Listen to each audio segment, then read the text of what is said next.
Welcome to the Content Strategy Interviews podcast. Each week, we talk with accomplished content strategy experts to share their wisdom with our friends in the content community. And now, here's your host, Larry Swanson. Hi, everyone. Welcome to the third episode of the Content Strategy Interviews podcast. I'm your host, Larry Swanson, and I'm joined today by Adam Fout. Adam is a longtime content marketer down in Dallas-Fort Worth, Texas, and he came to my attention on a recent another podcast, and I really appreciated his strategic approach to content marketing, and so that's why I wanted to bring him on today. So one of the things I've come across since I first discovered you, Adam, was a couple of ways you've described yourself. You talk about you're both a recovering tech writer, and then you describe yourself as a content sorcerer. And I'm really curious about those two definitions and the transition between them and kind of how you got to those labels. Sure. Yeah, I'd love to talk about it. So I went to school for technical writing, for technical communication. And even before that, I was in school for, I'd always written, I'd always been a writer. And I went to school for English because I was trying a pharmacy degree, and I realized that math and science were just not my thing. And, I finally realized that the English degree wasn't going to do a whole lot for me either. I got this degree and I said, well, what do I do with this? I know a whole lot about, books, but I don't know a whole lot about actually making money. So I went back to school, and because someone had told me about, and I started to learn about technical communication. But again, I realized very quickly that, yes, this is a degree I could use to make money and have a career in. But I realized it was really boring to me. It helped me it laid the foundation for good writing skills. But I didn't want to write manuals and SOPs and all this stuff for the rest of my life. But I had a teacher who's had a marketing background. She'd been in marketing for 30 or 40 years as a copywriter. And she really showed me what words could do from a marketing standpoint. And it really sparked something in me. And I said, that's what I want to do. It allows me. And then I got an internship with Blue Steel Solutions, where I'm at today. And, Heather started me writing blog posts, and it was immediately like, this is where I'm at. I can use my skills, but in a conversational, fun way that I just couldn't do with technical communication. Now, I did a few small projects here or there and did some tech com stuff. And in the program, it's a rigorous program, and I got a bachelor's and a master's, and we did a lot of client work while we were in it. Yeah. So I spent a lot of time doing actual technical communication within that program, but it was a great program. It helped with the foundation, but it wasn't for me. And then as far as the sorcerer thing, when it comes to content and writing, there are times where I'm working with a client and they react to the content I've made in two different ways. Either one, they're like, this is so easy, I could do this. And I say, okay, go ahead. And they write something that's just total garbage, and they realize that how much harder it is than what I've done, and they see the magic behind it. Or they look at it and they say, I have absolutely no clue how to do any of this. I stared at my computer for 3 hours and I wrote 50 words. Please help me, And so for a lot of people, it really does look like magic, especially when it starts bumping numbers up on a website, and you start to see the metrics go up. So that's where and you go on LinkedIn and there's a million profiles of content writers. It's all the same thing: content writer. It's So I said, this will stand out a little bit, at least make someone laugh. Well, that's exhibit A of your sorcery things. So that was a very quick transition. Then you went right. Before you were out of the program. But but you went through. You got a master's degree as well as a bachelor's. So that was a pretty serious commitment. It was. Yeah, that's interesting. So because I'm just the third episode, obviously, in this series. And as I get into this, people come to what I call content strategy from a lot of different directions. And you have two of them. A lot of people come, but it's unusual. I'm glad I found you this early on, because it's unusual to find somebody who both has that solid tech writing and documentation background and a lot of marketing experience. So I'm excited about our conversation. Yeah, it helps a lot, to have that background, because it does help me to understand, marketing goes farther than just, getting people in the door. It helped me to really understand content just generally from a strategic standpoint, honestly, and to look at things in a broader, that documentation is a form of marketing. If your documentation sucks, you're going to. Oops. Oh, shoot. I lost you for just a sec. Are you still? Sorry. I just had having a little bit of connectivity here. I think we're okay now. Well, hey, so give it you kind of know where you are and how you got there. I want to Hmm. start with a little bit of a foundation and some of just the Sure. basic terminology of what we're talking about. So, how do you define content marketing? How do you? So yeah, so at DFW WordCamp recently, I spoke and I gave the example of what interruptive marketing is, and that's bothering someone with your stupid product, while they're trying to enjoy something else. And that's really what most marketing and advertising is it's you're watching this YouTube video, you're listening to the radio, you're watching TV, you have gone to a specific piece of content that you want to consume, and then someone comes along and says, hey, stop enjoying yourself. I'm going to bother you with this product or service that I have. And content marketing is the opposite of that. It's creating the content itself that people want in the first place and helping them by answering some sort of question or whatever the case may be. You're providing value from the get-go rather than, hey, you should check this thing out, trying to draw them in with it. Instead of pushing it in someone's face, you're creating something that draws people in naturally, and it's a better way to start a relationship, by being of service and helping someone rather than bothering them. And so your attitude there, it's like you're anticipating their needs Yeah. and simultaneously both addressing their needs and demonstrating your expertise, which, yeah, you're Yes. right. That's a great way to start a relationship. Hey, Hmm. let me go a little bit sideways from that Sure. and ask you to define content strategy. Like, does that term, it's one of those terms to me, it's almost like wellness or, Yeah. it's like it's lost its meaning almost, but what meaning do you ascribe to the term content strategy?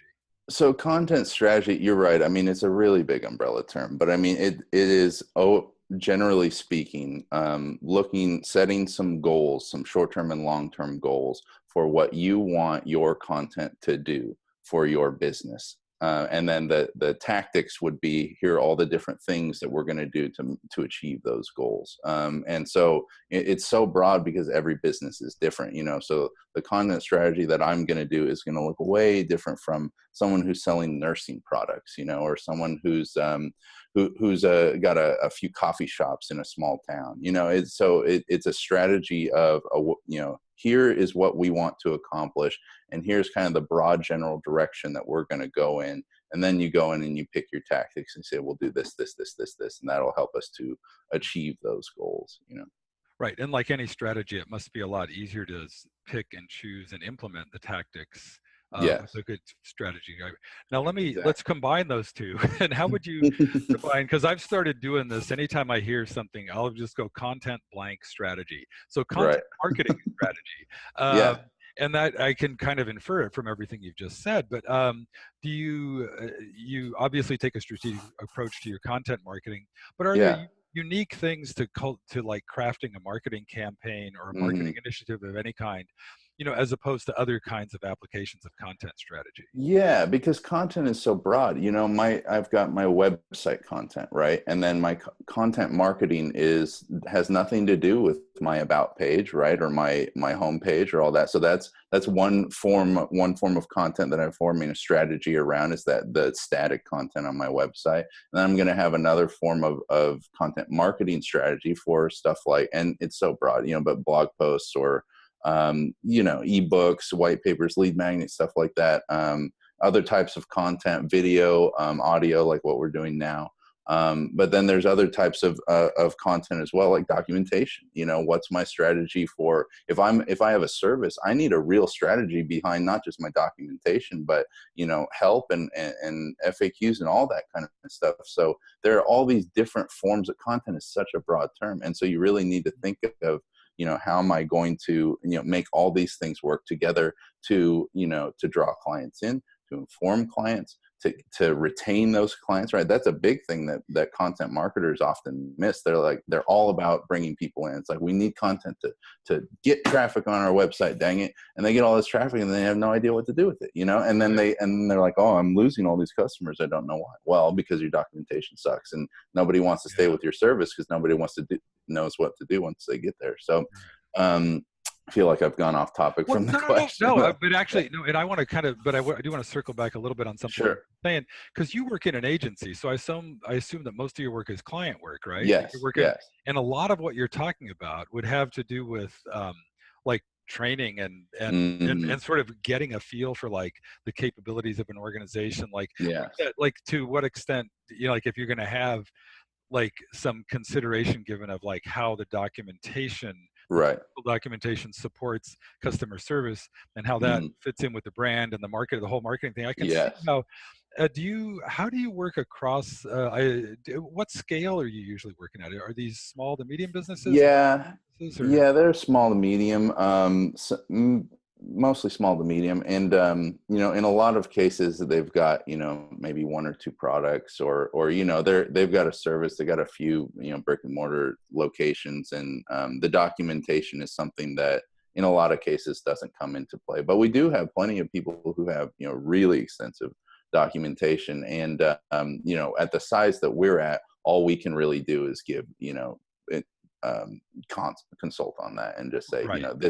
this is really what we don't have, a documentation specialist. I have a broad training in technical communication, but I haven't written a manual in 4 years. So, I'm not gonna consult too much on that, but just making sure they understand. Because for a lot of people, it's just most businesses, they don't really understand the role that can play in customer retention and even cross selling and upselling and all this stuff. Getting people to continue to invest in your business. All the stuff that you're providing for them needs to support that. So Exactly. from our standpoint, it's more like consulting and helping them to make sure they understand the importance of this stuff, and we can give some broad suggestions, but we don't create any of that stuff Yeah, for them. so the implement, and that kind of gets like you were talking about strategy and tactics, sort of Yeah. parallel to that or intertwined with that is the Hmm. notion of strategy versus implementation too. Right. Yes. And so you're usually do you try to leave strategic recommendations in an implementable way, I guess? Is that sort of the Yes. goal? Yeah. Yeah, absolutely. I mean, we do a lot of the content marketing implementation for folks, but a lot of the time that's what we'll do. We'll draw up a document for someone that'll, and I enjoy doing these because I don't have to do all the actual work. I can just say, look, here's what I envision for your homepage. Right. Here's what I envision for your about page, and then I'll give them some freebie bits of content and say, this is what your call to action should probably be. This is what I envision for these little blocks of content that are going on here. And here's how you would probably want to arrange them, and then leave it up to them. And a lot of businesses like that, because if they do have someone who's fairly good at writing, they're just not a content writer or copywriter. So if you Right. can make sure to give them basically the copywriting tips, you need this, Yeah. they can usually fill in the blanks, and those are, so yeah, we're like giving them the implementation direction, because it's expensive to pay for Yeah. someone to write Well, all to that do it stuff. right, exactly. Well, and that kind of gets in sort of the deliverables that you give them. Hmm. Will you actually hand off like style guides, calendar, Hmm. editorial Hmm. calendars, that kind of stuff, or do you Yeah. work, or how does that work? Do you like, because to I think anybody who's ever done any consulting in this world Yeah. knows, like, appreciates your sorcery. The ability Right. to actually create Yeah. content is like the craziest, hardest thing ever. Hmm. Yeah. And so when you create like a style guide or an editorial Hmm. calendar, sometimes it almost feels like you're shouting down a well. you know I know. you wonder how. So tell me a little bit about that. Like, how do you create like actual actionable documents that you're pretty confident will actually be implemented, and give them, and the main result of that being that's how you're going to get the business results, right? Right, right. Yeah. I mean, everyone's different, and it really becomes following the stuff that we tell our clients. We say, when you're making content, think about your audience, think about who you're writing for, the stuff that we've been taught as content writers and creators for forever. Think your audience comes first, audience, audience, audience, the purpose of the document. And I do the same thing with each individual client. And I think to myself, is this guy gonna do this if I write it this way? Or I just had a client who's an old friend of mine, and I just know the guy, and I knew that if I didn't make it really detailed, it wasn't going to happen. But if I made the document as detailed as possible, filled in as many blanks as possible, and really just left a few gaps in there, that he would do it and he would implement it. And sometimes there has to be some training that goes along with that. You have to sit down with someone and show them here's how you actually put this on your website or whatever. So it really is individually focused, and that's one of the things I like about working at an agency rather than, you know, in some other venue, because I can sit down with someone who understands the value of what we're doing, and I can hold their hand through it if that's what they need, or I can do it for them, you know. Well, I'm wondering, so back to your technical writer origins, Hmm. that must help you, that background with creating documentation in terms of that Hmm. training and documentation part of your consulting practice. That must be Yes. super helpful. Absolutely, because a lot of those things that I was just describing, these implementation, that's documentation. You know, it's documentation for a client, and I think one of the biggest things that helped me from my technical communication background was just being able to think of content in like a structured way, that I wouldn't have, you know, in English, it's, you know, you start at the start and you finish at the finish, you know, and maybe you move a conclusion around, you know, it's a Right. very different way of thinking. And so when I got that way of thinking of, you know, moving all these pieces of content around, the blocks around it, and thinking in a structured, ordered way of, you know, just, you know, steps, you know, how do you do this, that has helped a great deal with content strategy, because that's all content strategy really is a lot of the time. Once you really get down into the nitty gritty, it's like, this is this step, then this step, then this step, then this step. These things should happen concurrently. This thing happens 3 months down the road or 6 months down the road. And that's what, you know, a good content strategy is, you know, basically a series of steps of what you should do. Right. And you're just the guy to create those. Yeah. Yeah. Hey, I want to back up a little bit, because Sure. we've kind of, a couple of concepts have come up that, Hmm. well, we talked about, like, you kind of came in through two of the pathways that people often end up in Right. content strategy, the tech writing and the marketing angle. But there's Hmm. another super common way is through the UX world.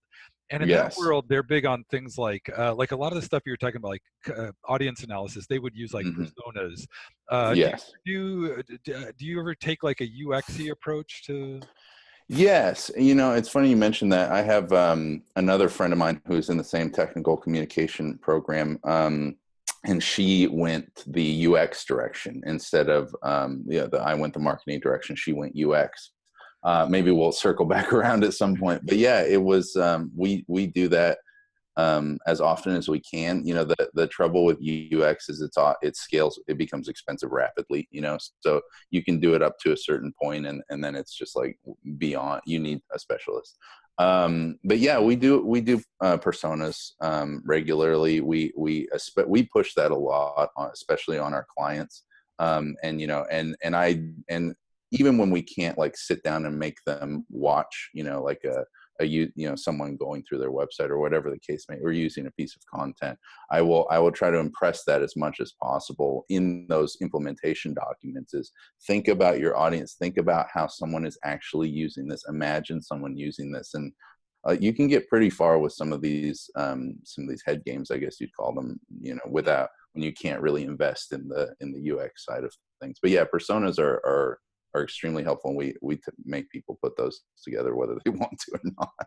You just reminded me. I didn't even know that UX was a word back here. I don't even know if it was called that then. But Yeah. I Hmm. met Jakob Nielsen years ago at Yeah.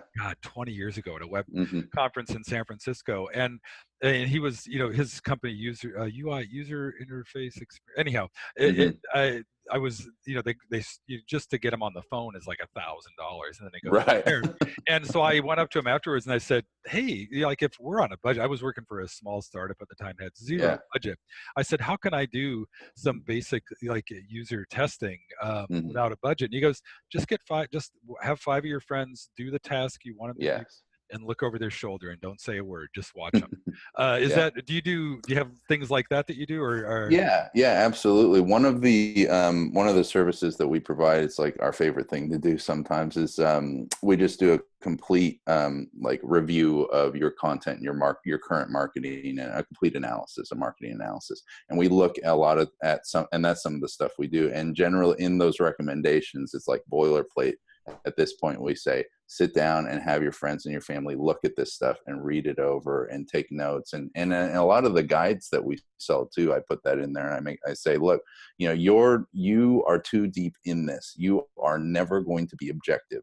You have to have someone who has no stake in this game look over this stuff, because even a friend is going to be like, oh yeah, that's great. If Yeah. you can get a friend of a friend or someone, give them $5, buy them dinner or something, to look it over and give you an honest opinion, that can be so valuable. We learned in school, it was, if you can get 5 people to look over your stuff, you're going to probably get, if you can get, I think it's like 10 or 15, you're going to get like 80% of the problems right off the bat, Right. and the other 20% are probably small enough that by the time you scale to where you really need to address those, you'll have the money to be able to, pay for some real UX.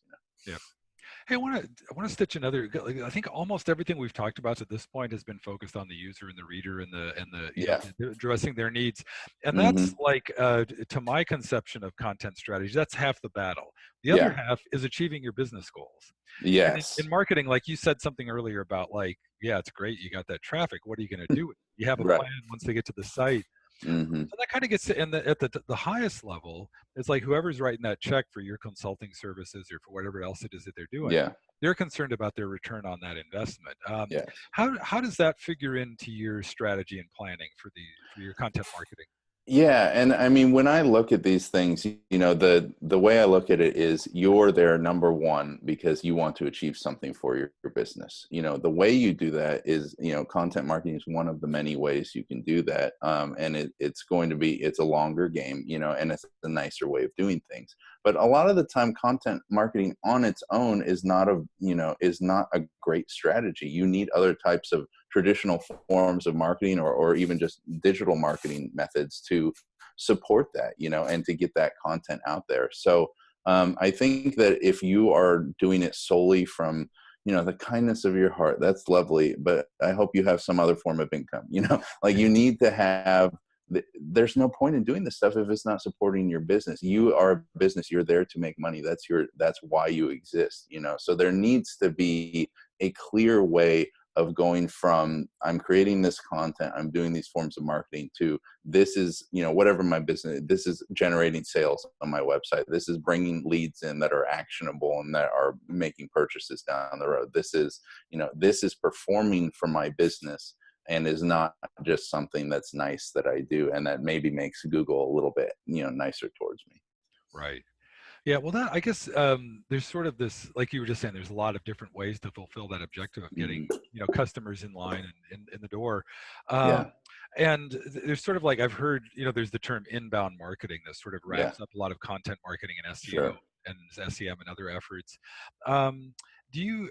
But you're talking about even like beyond the like old fashioned, but like conventional media buys or Yeah. things like Mhm. that. How much of that is still going on, and how does that fit in your marketing strategy? Oh, there's still plenty of it going on. I wrote something the other day. Out of curiosity, the topic was old school methods of marketing. And I thought of a few off the top of my head. I said, no, I want to look, like research some and really see some of like things that I think of as really old. And I looked up like newspaper advertising. I said, well, is that even worth bothering with? And it is, it still provides a return, and it was actually kind of impressive how much of a return, and so the thing that I think, that's why I think audience is so important to focus on, because content marketing is just one tool in your toolbox. And if your audience, wherever they are, those are the people who have the money, who you want to turn into clients and customers, and that's how you're going to support your business. If they are reading newspapers, and newspapers are not dead, right?